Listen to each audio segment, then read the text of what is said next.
Thank you. Thank you. Well, it is good to be with you, and I really enjoyed being with the staff of the church last night, some of the leadership, and really excited about what God is doing here. I have the opportunity to travel around the country, around the world, dropping in on churches, and just really exciting to see what God is doing right now. And that doesn't always get put in the news on TV, but that's what God's up to. And I've just learned to, anywhere I see God working, I just want to get involved in that. And so what a exciting church to be a part of, where God's at work, and it sounds really exciting about where it's going. Well, I don't know about you, but the last year or so has been a little bit tumultuous for at least a few people. I suspect you've had some changes and challenges that you've been facing. And I remember in March of 2020, I was traveling and speaking, doing kind of what I do. I was in Belgium. Actually, I was speaking to some NATO bases and ministering there to folks and doing marriage retreats and some different things for the soldiers and folks assigned to the bases. And then I flew home. Well, on the last day, I was in Brussels. I'm going to fly home the next day. I had a little bit of time left. And so my host said, well, is there anything you want to do before you leave? And I said, you mean besides get lots of chocolates? And he said, yeah, besides that. I said, well, I happen to know that a famous battlefield happened just outside of Brussels. So you put that picture up there of that. Does anyone know where that is, by the way? What famous battle took place just outside of Brussels, Belgium? There's a bunch of battles, actually. I didn't realize how many wars have been fought in Brussels, in Belgium, just above France. But that right there is the Battle of Waterloo, where Napoleon met his Waterloo, where Napoleon got to the end of his illustrious, infamous reign. And Napoleon, see, I love history. I have a PhD in history, which my kids think makes me the most boring human being on the planet. But I just love, like, growing up, I couldn't resist pulling aside every time there was a historic marker, you know. This day in 1812, the Oregon Trail, some wagon rolled by, but it's exciting to me. So here's a Battle of Waterloo. I want to see that. Napoleon, for over a decade, was the most powerful person on the planet. In fact, they say that next to Jesus Christ, no one has had more biographies, more books written about them than Napoleon. It's just intriguing. But if you know anything about him, the whole world, all of France, was turned upside down. They were shutting down churches. They were putting people to the guillotine. It was just, all of society had never had such turmoil as that time of the French Revolution. And in the midst of the turmoil, Napoleon rose to power. And I was sharing with some folks last night, behind every problem, there's always a possibility. You can focus on the problem, or you can look for the possibilities. Napoleon found the possibility, and ultimately became the emperor.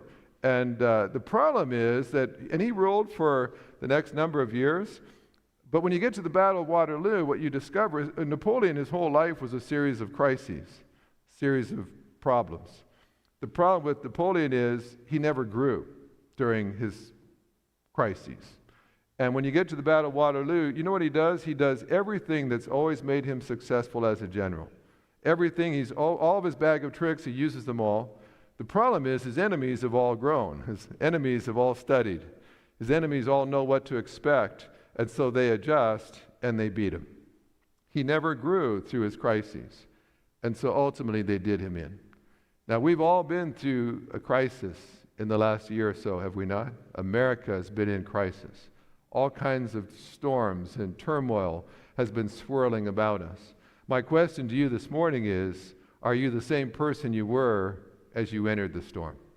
Are you the same person you were at the beginning of 2020? Let me ask you this, are you still praying the same way you were praying before COVID? Are you serving God at the same level you were before 2020? I'll tell you what, America needs a lot more from us now, does it not? I can't keep praying the same way I used to, knowing now what I know about the needs in the world around us. I want us to look for a few moments at a wonderful passage. And I'll just tell you, every time that I go through a difficult time, which has been a number of times, I always want to look in the Bible and say, God, what does your word have to say about what I'm going through right now? And I suspect you've done the same thing over the last year and a half or so. If you've just gone to the Bible and said, God, help me to make sense of what's happening in my world right now. And so as I did that, God actually took me to Mark chapter 4. And so I want to just walk you through some of the things that God showed me, and it certainly encouraged me, and I hope that it might encourage you as well. And so Mark chapter 4, beginning in verse 35, it says this. It says, on that day. By the way, when a passage starts saying on that day, it's good to know what day it is, isn't it? Well, what day is he talking about? And basically, to know that, you have to read back to the beginning of the chapter 4, and Jesus has been teaching. And the crowds are pushing in so thick on him that he's actually gotten in a boat and pushed off to shore, so that the people, at least he's got a little space so he can speak and people aren't just right there in his face. And so he's in the boat, and typically a teacher at that time would sit down while he's teaching. And you can imagine there's probably a couple of thousand people on the shoreline and back up the shore, and he's speaking without a microphone all day long, loud enough for thousands of people to hear him. And what he's talking about is the ways of God, about God and his word, and he tells the story about the sower and the seed and other great stories. And so he's done that all day. He's taught all day long. And now it's at the end of the day, and so this is what's going to happen next. And you know what I've discovered about God? God does not want you to keep his word in your head. He wants it to be in your life. And so what Jesus has done is he's been teaching them all day. He's been preaching. They've been in Bible study all day. And then what Jesus says is, okay, now that you've heard all these truths, I want you to live these truths. I want you to experience the truths. It's one thing to come to church on Sunday and hear that God is all powerful, isn't it? It's another thing to go to work on Monday morning and have a boss getting all over you, or go to the doctor on Monday and they tell you we need to do further tests. We think we might have found something. That's when you really discover if you believe God is all powerful or not, isn't it? It's easy to sit here in church and say, yes, God's all powerful. It's another thing to believe that in the middle of a storm. And now Jesus has taught them all day long, and he says, now let's practice what you just heard. Let's practice it. I'll tell you what, the Christian faith is not intended to be lived in a church building. It's intended to be lived outside the church building. We just come here to receive teaching and inspiration and to worship God. But then you go out into the world to live out what you say you believe. And so Jesus says, I think you've heard enough today. So let's move on. So it says, when evening had come. Have you ever read a book that started out, it was a dark and stormy night? Why is it that scary stories always happen at night? Have you ever noticed that? It could be 2 o'clock in the afternoon, you're at home, and you hear the hardwood floors creak, and you don't think anything of it, right? It says, oh, there must be a barometric pressure change here in the atmosphere. But at 2 in the morning, you hear that same loud creak. What do you think? Like, did I set the alarm on the house? Did I lock all those doors? What's making that noise? Isn't it amazing how you could go through the very same experience at night, and it's way more frightening than when it happens in the daytime, in the light. And so Mark is setting up the story. It's a long, tiring day. Now at night has come, and something very frightening is about to happen, but it's going to happen at night. There was a wise person that once said this. He said, in the nighttime, hold on to what God told you in the day, in the light. What happens is when you're in church right here, this is the light. This is the daytime. And God says, you can trust God. We're all like, amen, that's wonderful. But it's daytime. But then you go into the night. You go to the doctor's office, and you're all alone, and they come back and say, we found a spot. Or your boss says, we need to talk. We're downsizing. Now it's night. Do you believe in the night what you learned in the day? Hold on in the daytime. By the way, when you're at church here and God speaks to your heart, you hear your pastor shares a truth and you say, wow, that's powerful. Just understand, hold on to that truth because you're going to need it when the night comes. And the night will come for all of us at some point. We'll all go through a night season. And I've had people that everything was fine as long as their life's going great. But then all of a sudden they go through a difficult time in their life, and all of a sudden it's like, well, God must not love me. Well, you needed to settle whether God loved you in the daytime, so that when you go into the nighttime, you already know that God loves you. And so night is coming. Mark's just a great storyteller. He's setting it up. And so it says, Jesus said, let's cross over to the other side of the sea. So they left the crowd and took him along, since he was in the boat. And so what Jesus is saying is, let's cross over. It's nighttime. We're gonna get in the boats, go across the sea. The sea's about 7 miles wide by about 14 miles long. And a bunch of these guys are fishermen. And you'd fish at night. So they're used to going out at night onto the sea. It's not unusual. It would be like Jesus saying, let's run down to Walmart and get some. I mean, it's ordinary for them. Which, by the way, sometimes that's the most frightening moments in life, isn't it? When you think it's going to be an ordinary day, and then you're caught by surprise. And so Jesus says, let's push off. Now, there's debate about, did Jesus know that he was telling his disciples to sail straight into a storm? I think he did know. I think the Spirit of God was always alerting him. But needless to say, when these disciples obey what Jesus told them, they're going to find themselves in a storm. Can I tell you that that's one of the most confusing experiences that Christians go through?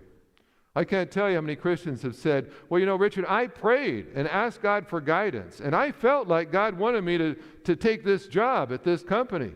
But after I got there, I discovered the boss was like, you know, an ex-Nazi, and he was a like horrible person, and he was terrible, and it was an awful experience.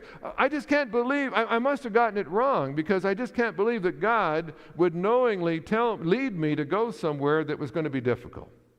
I've had parents say, you know, we thought that our child was a gift from God and a blessing, and then that child became a teenager. If we'd only known what was going to happen, why did God lead us in that direction? Have you ever been there where you thought you were doing what God wanted you to do, and then instead of things getting better, they got worse? And you think, I must have made a mistake, because God would never tell me to get in a boat and sail directly into a storm. But he tells his disciples that. Sometimes by obeying God's will, you'll find yourself in a storm. You didn't make a mistake. You may be right where God told you to go. He knew the storm was waiting for you, and he told you to sail that way anyway. Some of you have been in that storm in the last while, and you might have been confused. Am I sinning? Is there something wrong with me? Is that why I'm in this storm? Did I get my bearings wrong? Or maybe you just pushed off to shore and sailed right into the storm God knew was waiting for you. I've discovered God does some of his best work in a storm. He'll do certain things in your life he couldn't do any other way. And so he says, sail into the storm. You'll learn some things you never could have learned any other way. And so they set off in the storm. And notice this little line. It says, and other boats were with him. I think in the King James says, other little boats were with him. It's the only time that these boats are mentioned. We all know the boat Jesus is in. We assume it's probably Peter's boat. But it just mentions, but that wasn't the only boat. There were other boats as well. And it never mentions those boats again. It's just one little mention. And you think, most of the time you read that, you don't even notice it. But this past year, God kind of stopped me there, and he said, notice those other little boats. Now remember, Jesus has 12 disciples, so there's 13 men, and those boats weren't very big. They're just pretty well like oversized rowboats. And so to put 13 men in one boat, probably stretching it, so there's probably more than one boat. And we learned that there's women that follow Jesus. There's other people that don't get mentioned. Aren't you glad there's a bunch of no-name people that were a part of Jesus' ministry too? They weren't all just Peter, James, and John's. There was people that their names didn't even get mentioned, but they played an important role. And now and then you just get a little glimpse to realize it wasn't just all the superstar Christians there. There's other little boats. There's other people sailing along with Jesus. And so as I was meditating upon that, I said, so do I have little boats following me? Am I in a fleet, or am I just a little rowboat all by myself? And I'll tell you what I realized for me, if you're a leader, there's always other little boats sailing along beside your life. and they're all watching how you handle the storm. And I've got 3 kids. And there's a picture there, I think, of my 3 kids you could put up there. This is taken a couple years ago, but these are my 3 kids. I've got 2 sons, and aren't they good looking? I prayed they'd all take after their mother. But 2 of them, the 2 on the right, my daughter, my younger son, they work for our ministry that we have. My older son is a pastor. But I taught all these kids growing up they could trust God. I told them God loved them. I told them no matter what you face, God's in control. Now that's fine when I told them that in the day, when everything was going fine. But the 2 of them worked for our ministry. And right after I came back, when I was in Brussels and I went to Waterloo, the next day I flew home, landed at JFK Airport, turned on my phone, and discovered I was on that flight was Delta's last flight from Europe, coming back to the U.S. I just barely made it home before Delta shut down all travel. The government shut down travel from Europe. And I went home, and the next day, all my calendar just starts canceling. All the speaking I was going to do just canceled. I've had over 75 different speaking trips canceled. And our little ministry, what happens is I speak somewhere and someone will pay some money to our ministry for my time. And we take that money and we pay my kids and we pay the staff who work for us. And so when I'm not speaking, then money's not coming in. And so I just had 75 trips all canceled. All of a sudden, there's no money coming into our ministry. But I've got 2 kids who have mortgages to pay and bills to pay. And so for the first time in my life, I began facing awkward questions like, do you lay off your son or your daughter first? I've got a son-in-law working for me too. I assume we'd throw him overboard first, but then it got down to blood, and I couldn't imagine under any scenario ever firing my daughter. So I figured I'd have to fire myself before I fired her. So I'm aggravated. But those little ships are watching their dad. Because I told them you can always trust God. And now they're watching to see if Dad is a worried wreck or not. If Dad is wringing his hands and anxious and fretting and stressed out. Because those little boats are going to come to me and say, Dad, I thought you said we could trust God. Why are you so worried? Why are you so afraid? Maybe God's not as powerful as you told us he was as we were growing up. Because if God was as powerful as you always told us, I can't imagine why you'd be so worried right now, Dad. All of a sudden I realized as our ministry, as my life was sailing into the storm, that there were all these little boats sailing along beside me, watching how I handled the storm. I was always told that if you go in a storm and you see the captain of the ship just calmly walking the deck as if there's nothing wrong, that you don't need to worry. If the captain's not worried, you don't need to be. But when the captain is wringing his hands and looking over longingly at the lifeboat, then maybe you should be worried too. And so now all those little boats are looking at me to see, is Dad going to be worried? Is Dad going to be anxious? Or does Dad know that even in the storm, you can be okay with God? And right at the lowest point, like in April of 2020. So there weren't any government subsidies coming out yet. Nobody knew what was happening. Just everything's canceled. We don't have any revenue coming in to pay our bills. And all of a sudden, my son-in-law emails me and he says, hey, Richard, I just want you to know that someone today sent a check for $10,000 for our ministry.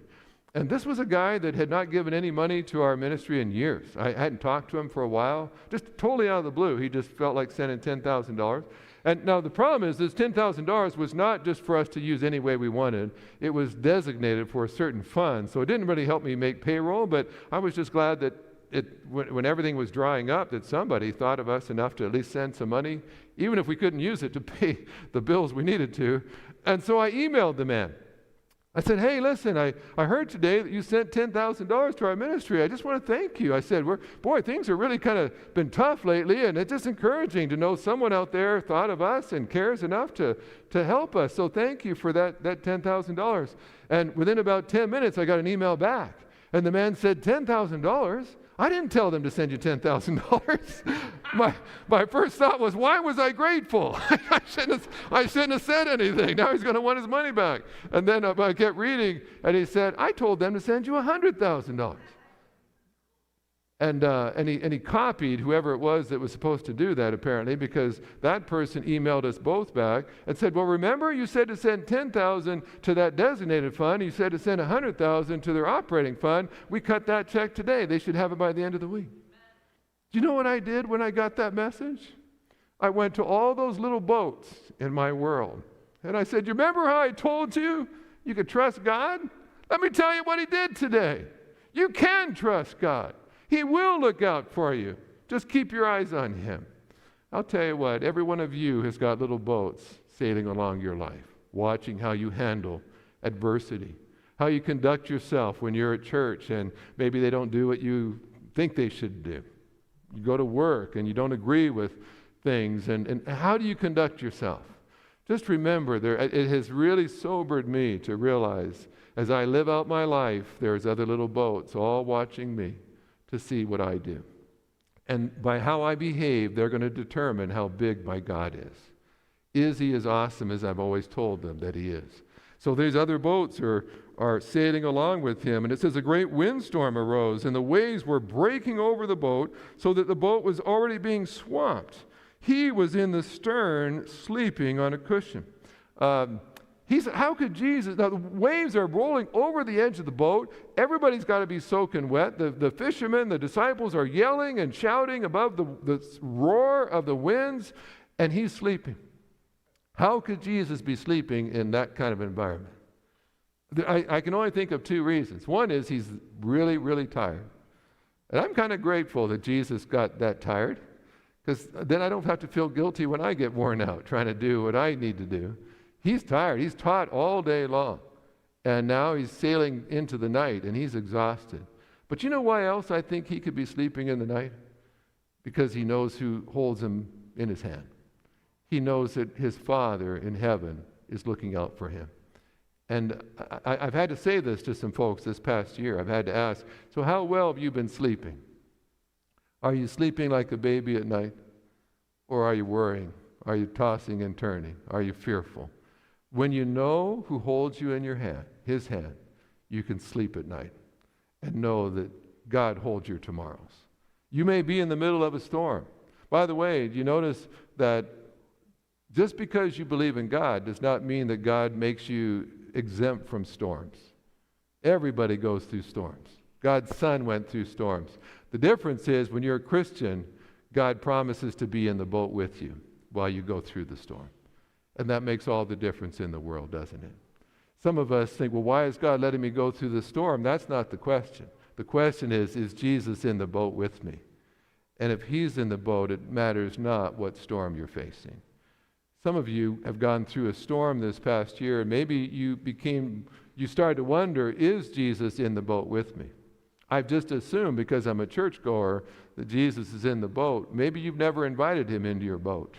Maybe this is a time to just realize I need to make sure before I face the next storm that Jesus is in the boat with me.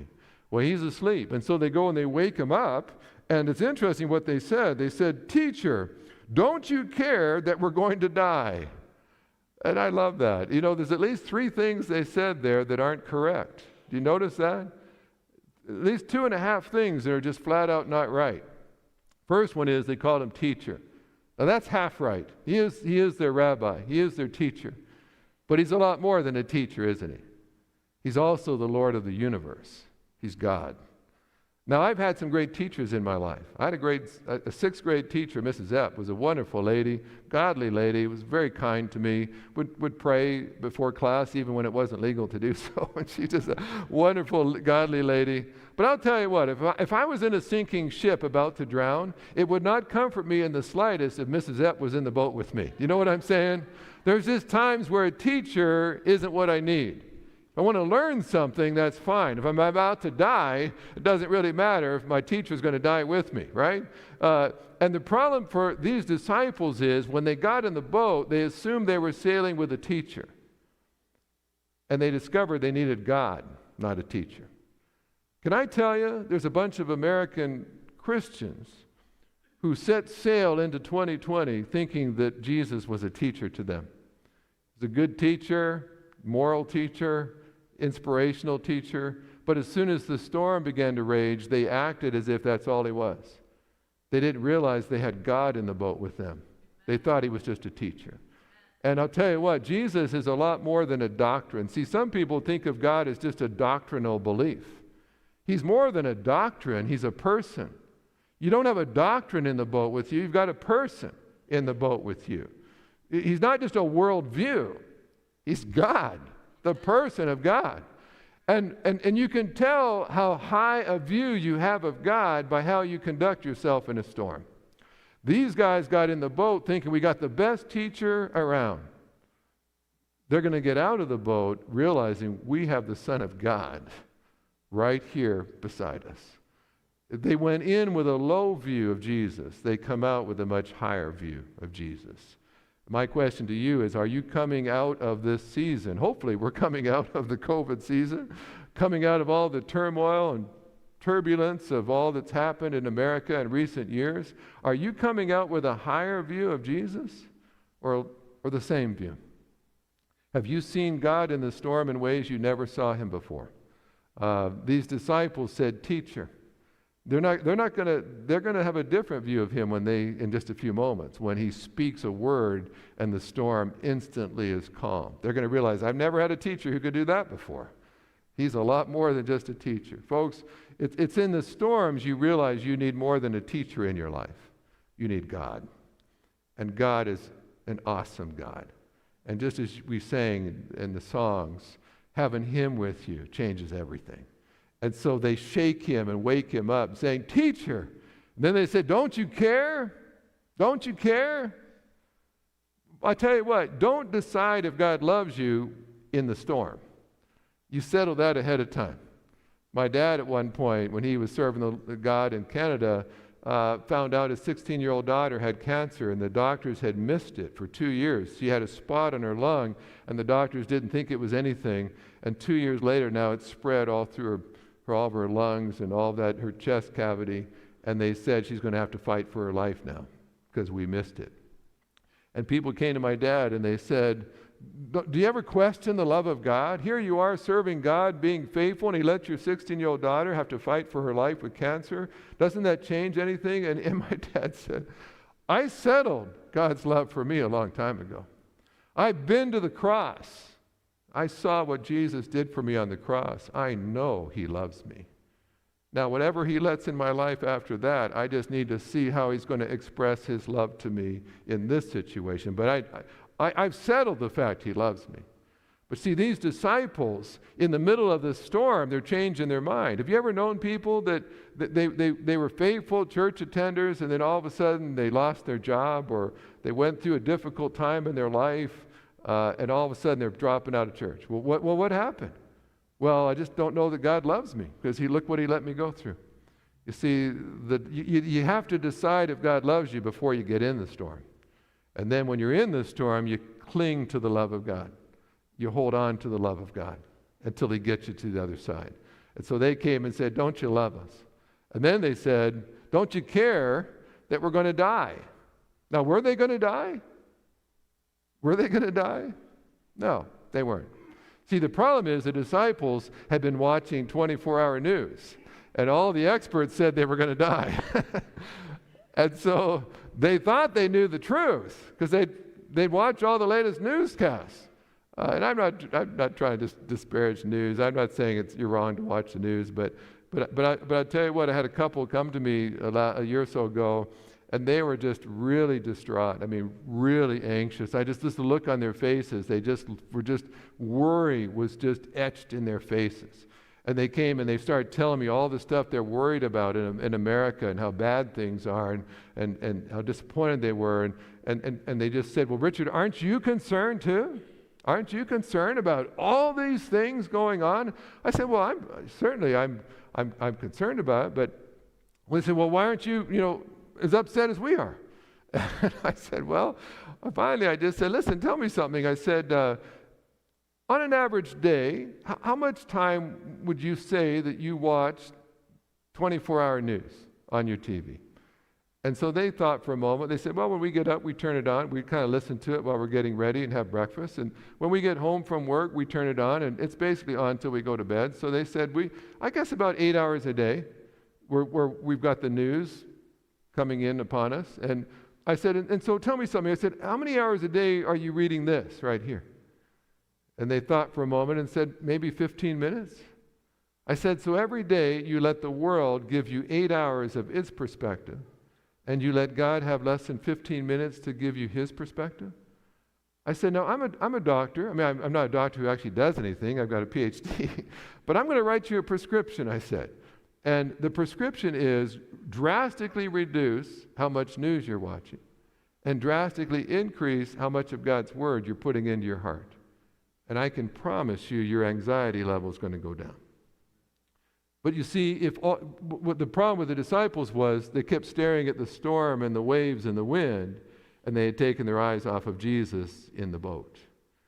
And you can't, my dad used to always say, how can you see God on his throne and then not be an optimist, not have hope? The problem is we don't see God as he is. We see the world as way bigger than it is, and God is way smaller than he is.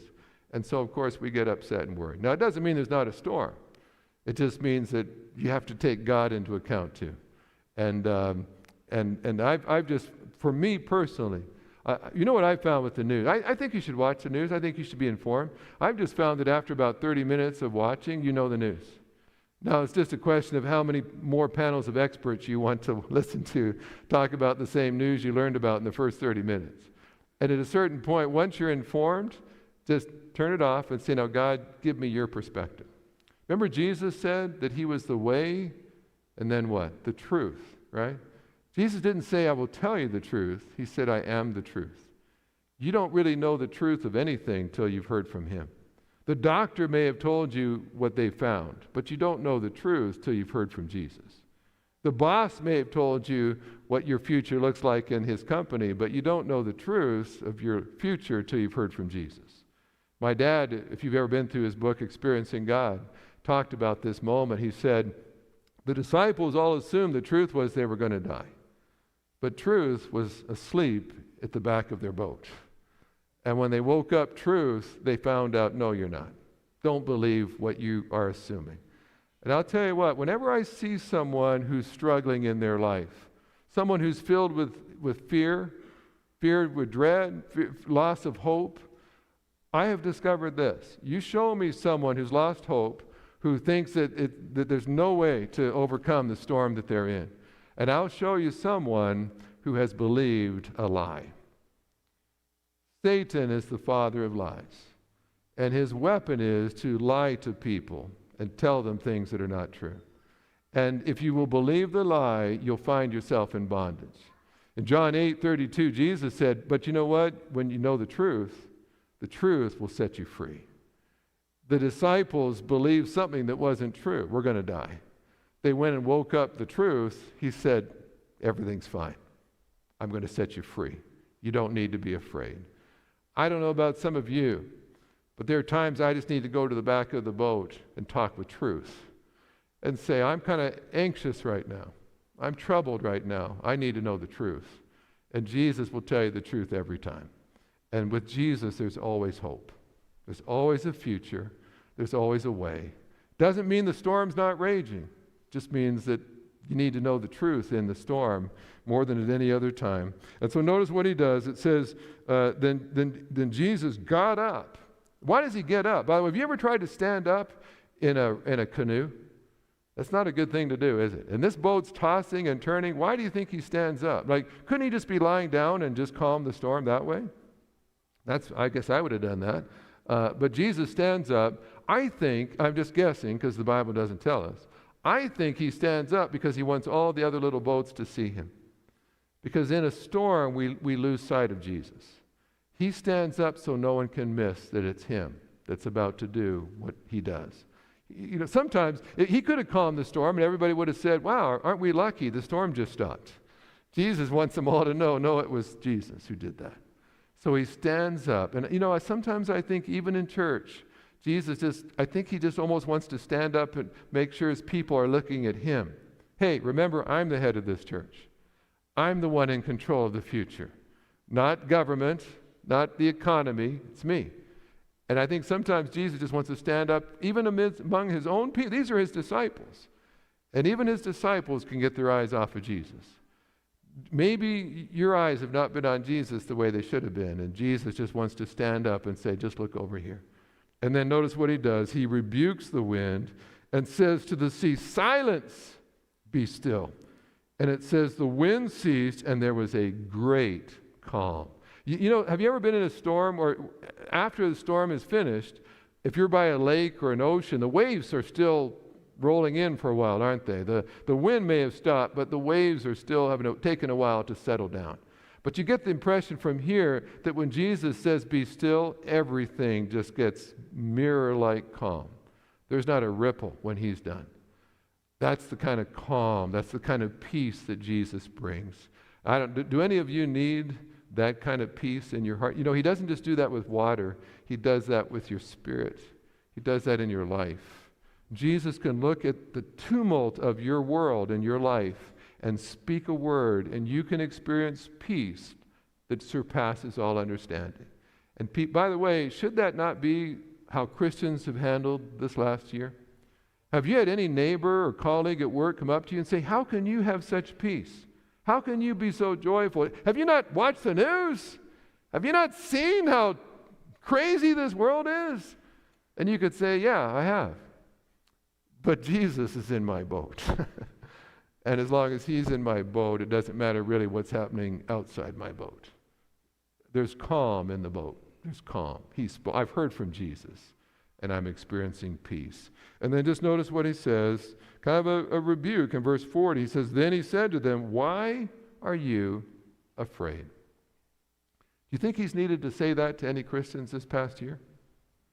Why are you afraid? Now, I don't think you need to be careless when it comes to your health and your finances, and I don't think he's saying be foolish, but he's just saying, Christian, when you've got Jesus in your boat, you don't need to be afraid.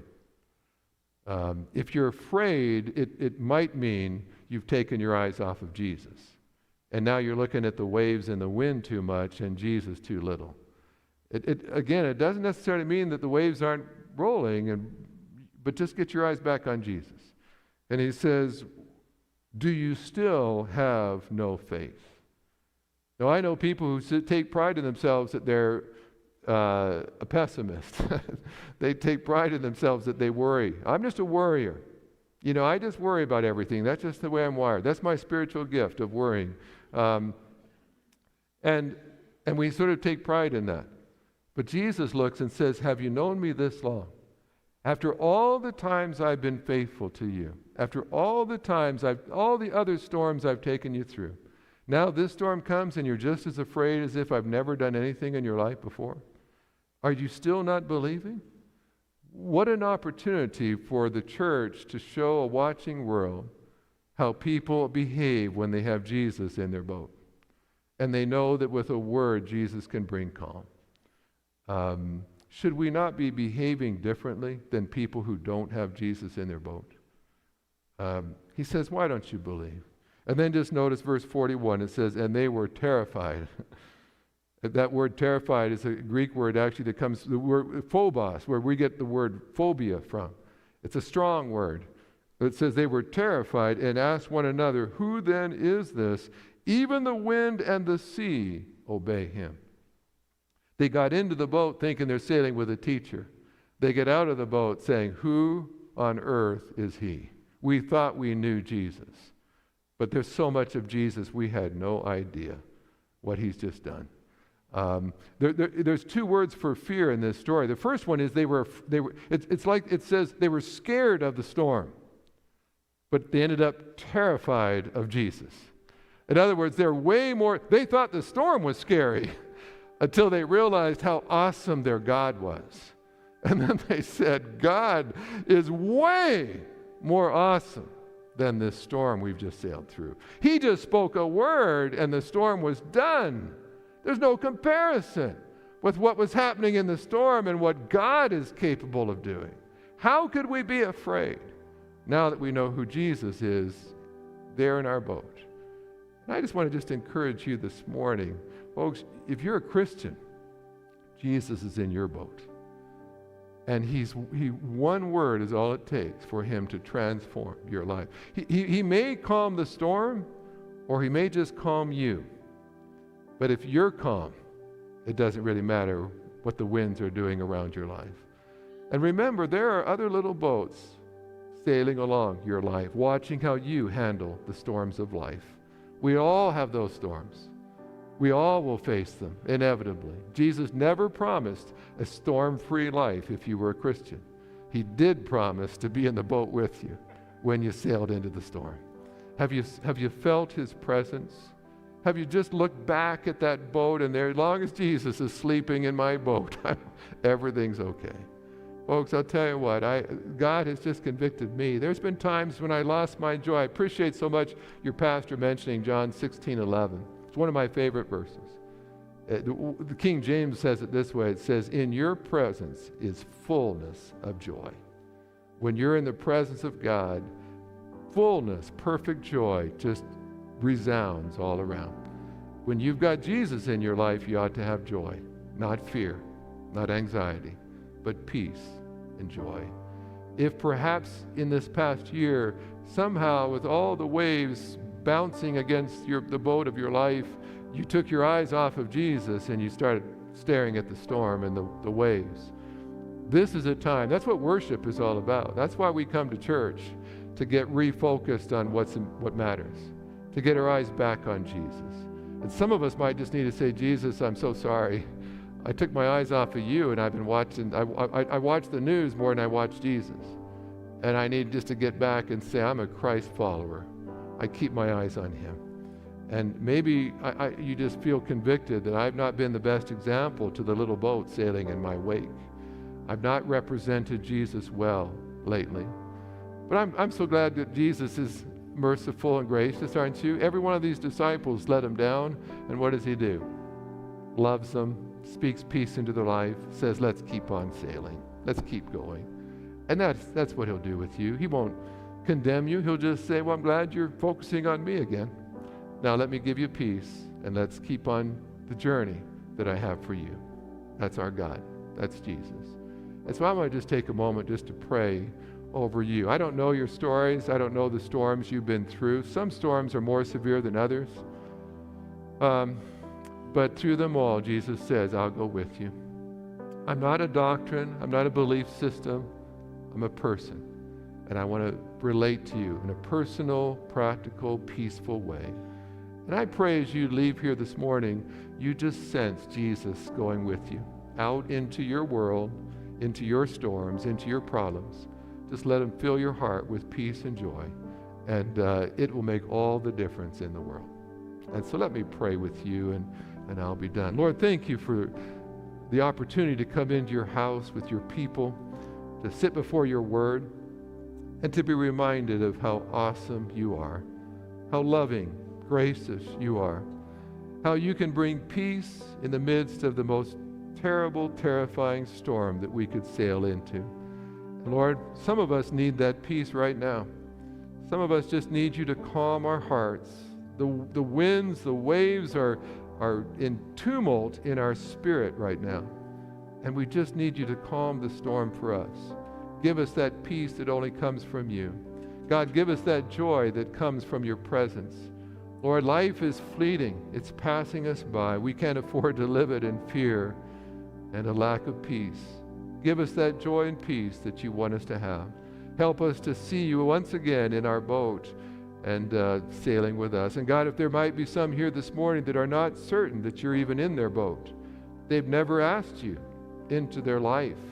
Lord, they've been going through facing all that the world is throwing at them on their own, in their own strength. I pray that they would just have the courage to talk to the pastor, the staff today, and just ask, how do I get Jesus in my boat so that I don't have to face another storm without him? God, you're one prayer away from the most amazing life we've ever had. And so help us, Lord, to pray whatever we need to until all is right between us and you. And may these days ahead be the most joyful, peaceful, victorious days we've ever experienced in our life. And I